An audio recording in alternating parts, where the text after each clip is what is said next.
de nombreux joueurs mémorables ont défilé sous le maillot d'Arsenal. Certains, par leur sens du but, pouvaient à eux seuls faire basculer un match. D'autres, par leur dribble déroutant, laissaient les défenseurs au sol et le public debout. Et puis il y a ceux qui vous font sourire, à qui on s'attache avant tout grâce à leur personnalité. Maintenant, imaginez un ancien gunner qui réunit toutes ces qualités. Un joueur trop souvent relégué au second plan, malgré un talent éclatant. Un joueur frisson, de ceux qui électrisent les stades et qui manquent cruellement au football moderne, où la tactique et la rigueur sont devenus maîtres. Connu et reconnu comme l'un des tout meilleurs joueurs de l'histoire de son pays et de son continent, il a défié le destin et marqué les esprits par son talent autant que par sa personnalité. Aujourd'hui, j'aimerais mettre en lumière un footballeur au style unique, trop souvent oublié, celui que l'on surnomme Papilo, le géant d'Owerri, Nwankwo Kanu.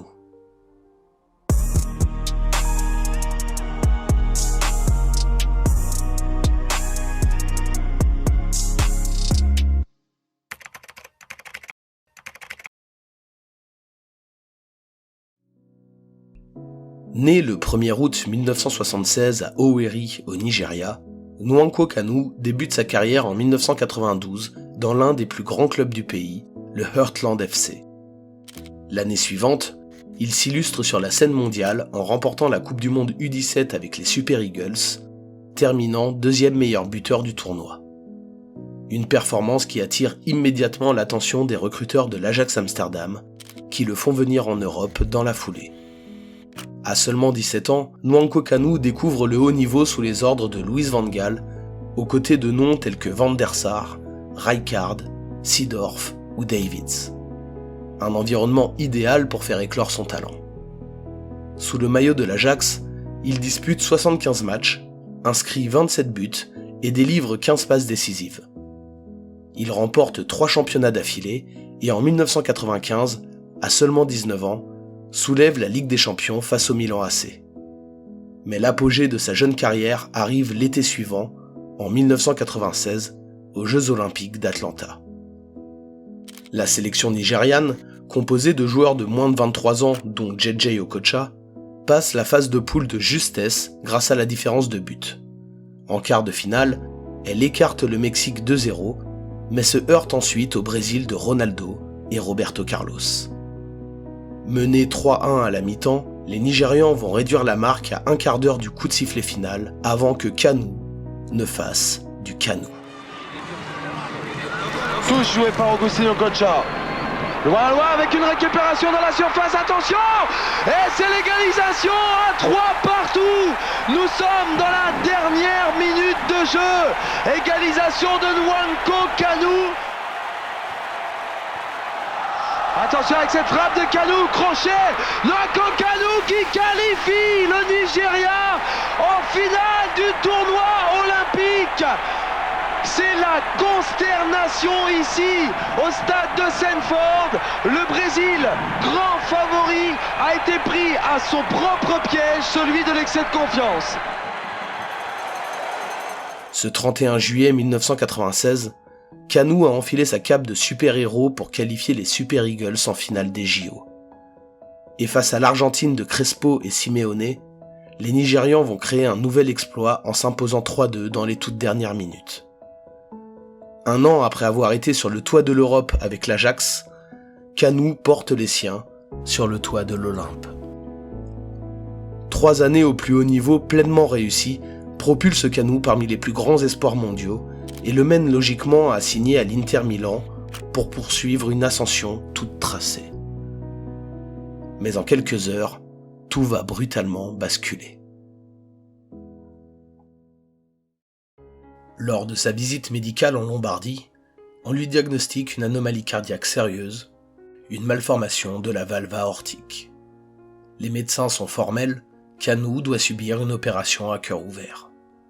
Le football semble s'éloigner et à 20 ans, il fait face à l'épreuve la plus difficile de sa vie. L'opération a lieu en novembre 1996 et le chemin de la rééducation est long et incertain. Beaucoup pensent qu'il ne remettra jamais les pieds sur un terrain professionnel, mais Kanu refuse d'abandonner. Avec une détermination inébranlable, il lutte pour retrouver la compétition et contre toute attente, 9 mois plus tard, il reçoit enfin le feu vert pour rejouer. Son comeback devient un symbole d'espoir pour toutes celles et ceux confrontés à la maladie.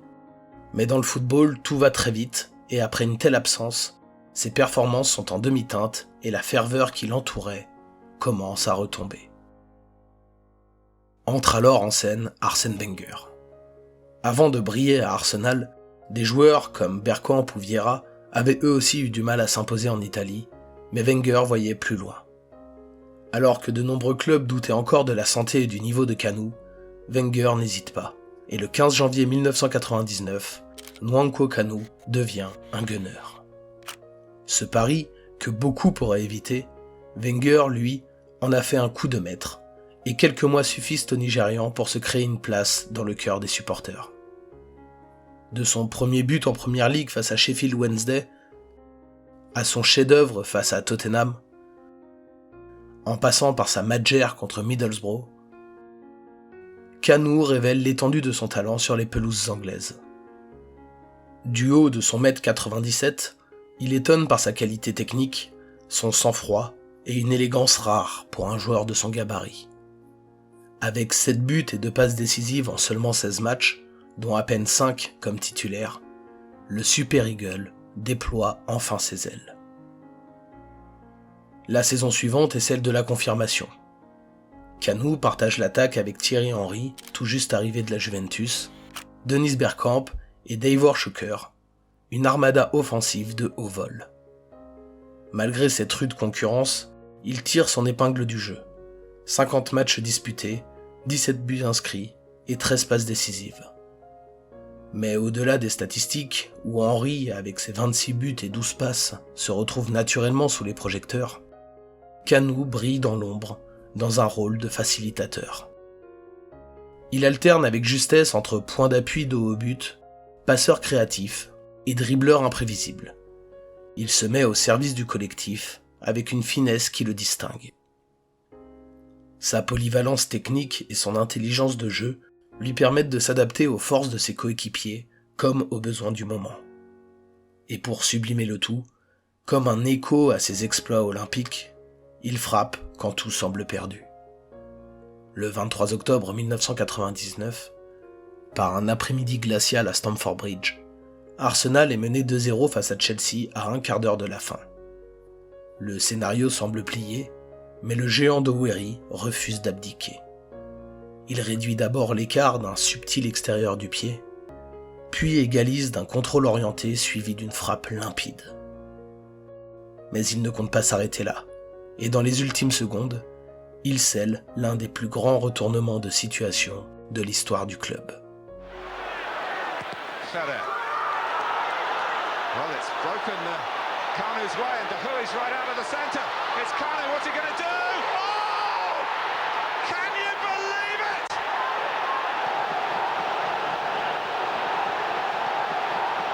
Un but génial, imprévisible, qui résume à lui seul la magie de Kanu. Les performances du Nigérian ne laissent personne indifférent et lui vaudront même d'être sacré ballon d'or africain. Mais cette saison laisse tout de même un goût d'inachevé.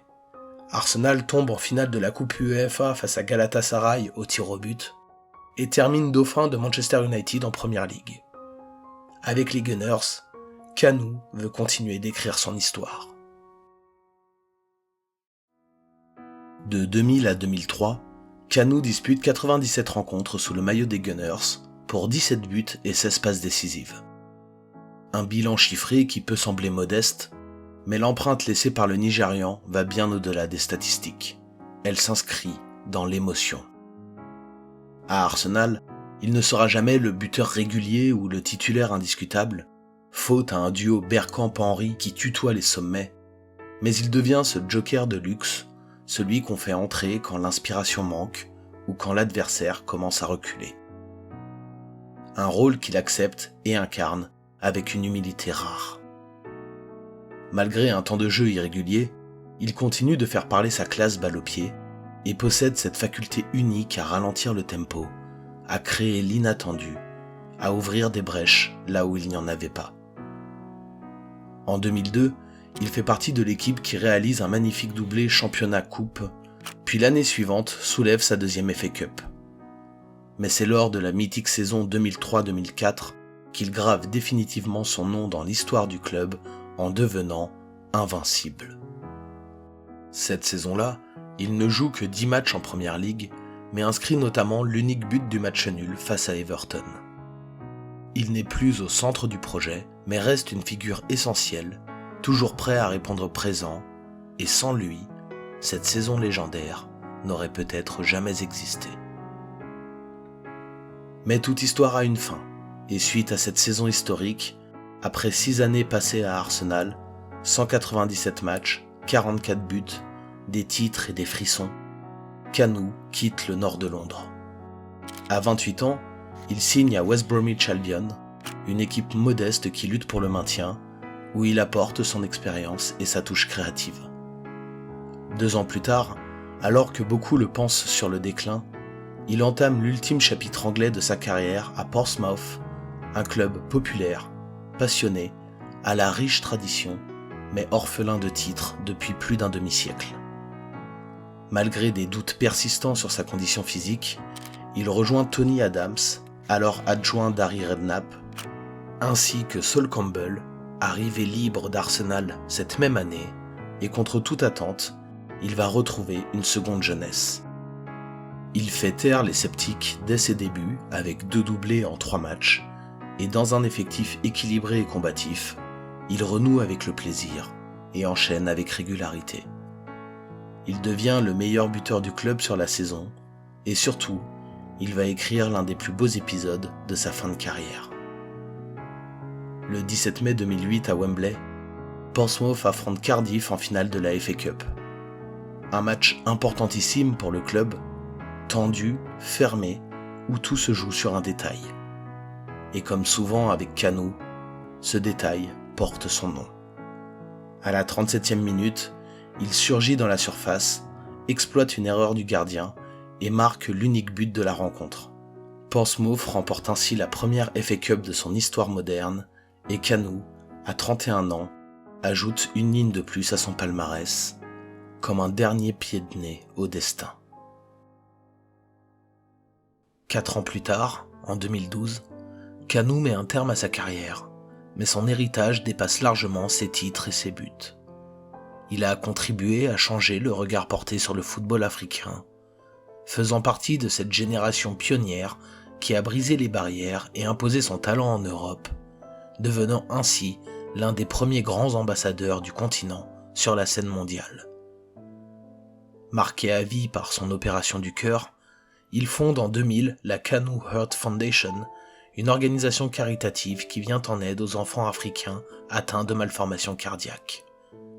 Grâce à elle, des centaines de vies ont été sauvées.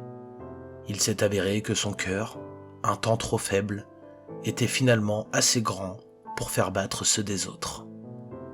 Sur le terrain, Kanu était un ovni, un attaquant de près de 2 mètres, capable de dribbler dans un mouchoir de poche, de ralentir le jeu quand tout s'accélère, de sortir une passe venue d'ailleurs ou un geste instinctif qui change tout.